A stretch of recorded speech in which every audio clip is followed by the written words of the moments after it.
Crispy, cheesy quesadillas fritas.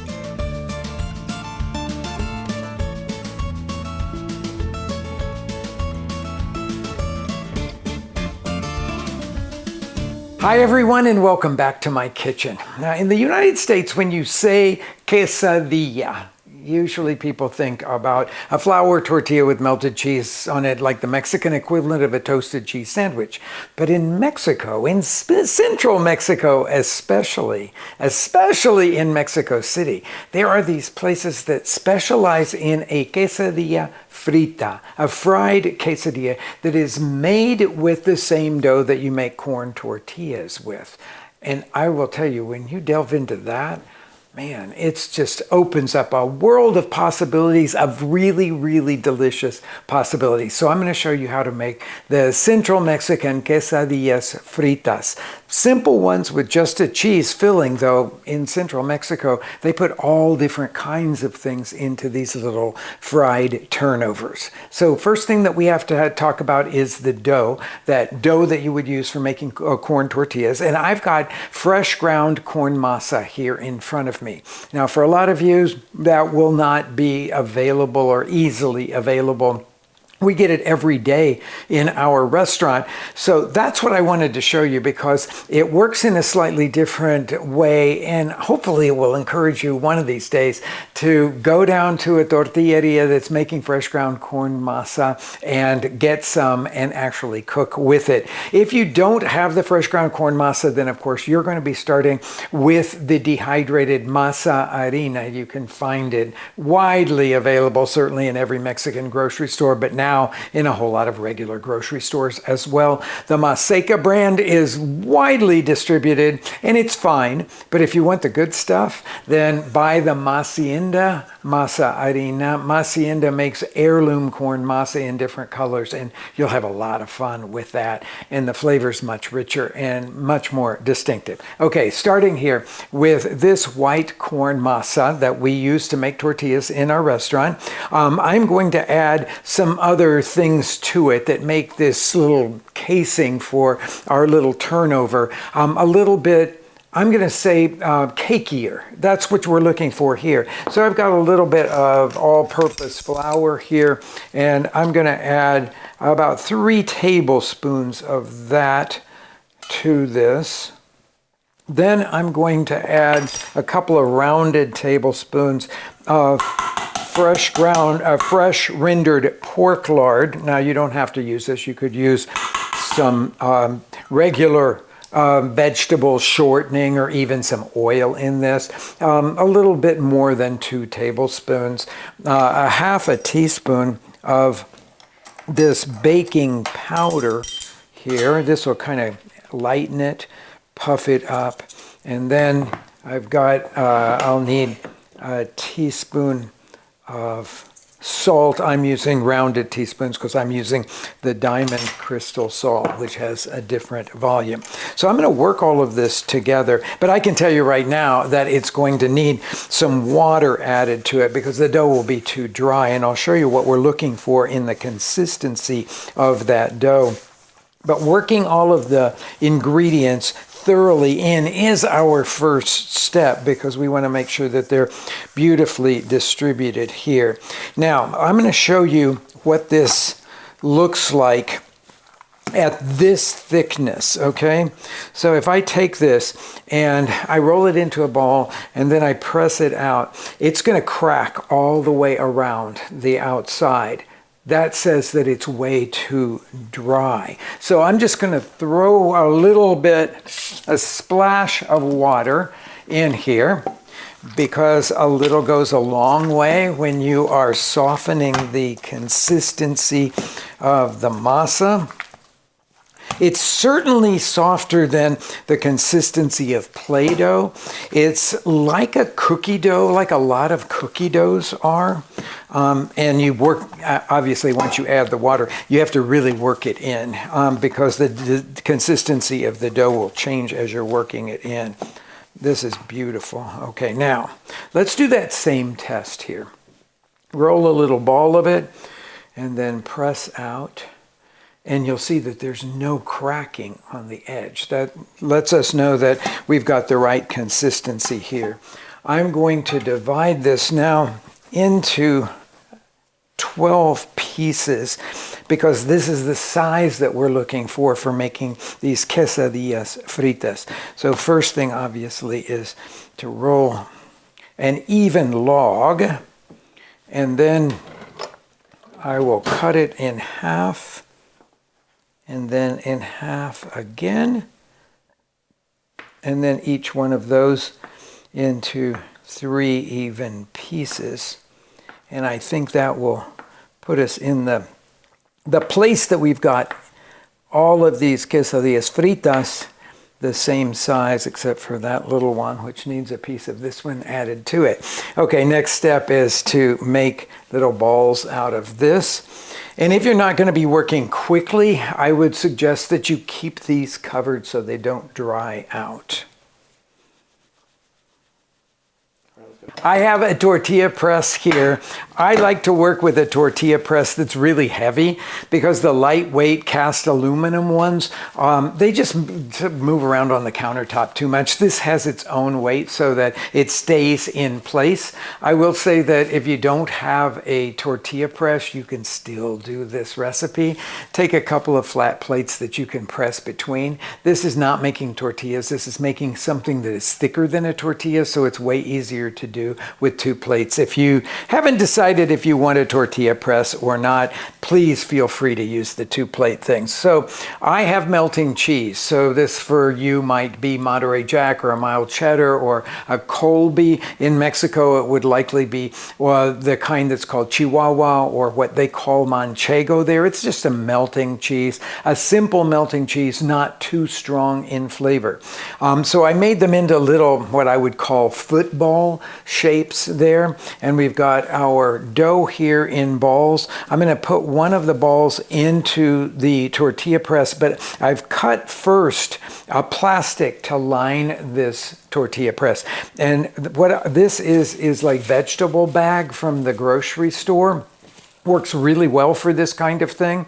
You have to have 2 rounds, one to go underneath, one to go on top like this, then press down the ball of dough, then close it and give it a gentle press. Now, what we're looking for here is something that is about 4.5 to 5 inches, something like that. And I'll show you why that matters because of the thickness of the tortilla. I just flipped it around 180 degrees and then gave it a gentle press again. And I've got, I think it's just about the right size there. Pull off that first piece of plastic, set that aside. Then take one of the balls of, or the footballs, I should call them, of the cheese and set that there. Now, this is epazote. This is super classic in central Mexico to go in the quesadillas fritas. This is a very large leaf, so I'm going to cut it up, or tear it up, I should say, and lay it down on the bottom there, put the cheese on the top, and then using the plastic to pick up the sides of this, I'm going to encase the cheese and epazote. Now, if you don't have epazote, don't worry. You can just leave it out if you wanted to, or you could replace it with some cilantro leaves. They are very delicious in here as well. So press it together like that. Peel back the plastic and then just go back to it like this and make sure that it's very well sealed up. And then I'm going to lay this over here on a baking sheet that is covered with plastic. The reason for the plastic is just simply to help you pick them up without them sticking down and tearing. So one more time through that making. The ball of dough goes on the first piece of plastic, press down, cover with the second piece of plastic, give it a gentle press. Oops, that one got big there, but I'm still going to turn it around just to flatten it evenly here. This one's a little bit bigger, and I'll show you what that would look like. I'm going to take the piece of, or the leaf of epazote, tear it up and lay it down in there, cover it with the cheese, pick up the sides, and it's easier to cover. But what I'm really looking for is these to be as small as they possibly can be to cover that cheese, so you get a better ratio of crust on the outside to cheese on the inside. So then after you get it all sealed together like that at the top, peel back the plastic and then go back a second time to make sure that the cheese and epazote are very clearly encased here in that. And I will just continue to make these until I've used up all of the masa. You can be as creative as you want with fillings for this. In fact, I encourage you to do some research, play around with different kinds of fillings for your quesadillas fritas. But just remember one thing, the filling cannot be very moist at all. It should be quite dry. Moisture will just break right through that encasing masa that's on there, but have a lot of fun. When you're forming that masa up around the cheese, make sure that you press it very firmly, leave no air pockets. Have it fit right around the cheese. Any air pockets, when you put those quesadillas into the oil, will begin to expand and they could make it break apart. Now, back to the recipe. Okay, last one that I'm going to be making here today. I've got my oil on here. It's about 1 inch deep. That's the critical measurement there, about 1 inch deep. I've got these guys ready, and I've got that at 360 degrees. Now, I have to tell you that temperature is really important when you're deep frying.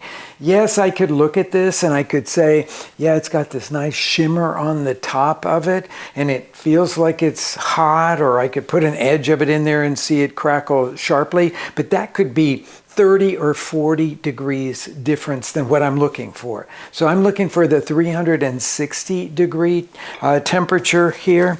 And I highly recommend that you get a deep fry thermometer if you are going to be doing hardly any deep frying at all. So I'm going to put them in 3 at a time here, just so they should be almost completely submerged in the oil. And I'm keeping my eye on the temperature of the oil here. The reason that I'm keeping my eye on the temperature of the oil is that I don't want it to drop very much. If it starts to drop beyond about 350 degrees, I would clearly, real quickly turn up the temperature underneath it, the heat underneath it. And because we've got this nice inch of oil here, I'm just going to keep turning them until they're a beautiful golden brown. To the side here, I have a baking sheet with paper towels on it to absorb, but I'll tell you, at this temperature, you really won't have much oil absorption at all. One of the other reasons that you need to invest in a thermometer for deep frying, because it will ensure that everything will turn out really, really beautiful. If you ever hear any of the cheese melting out or leaking out, get the quesadilla out right away. It makes this little funny sputtering sound. It doesn't sound like the frying quesadilla, but just get it out, because again, it could come apart and then you would lose that whole quesadilla. When these are stunningly golden, beautiful, takes about 5 minutes or so, take them out and drain them on the paper towels.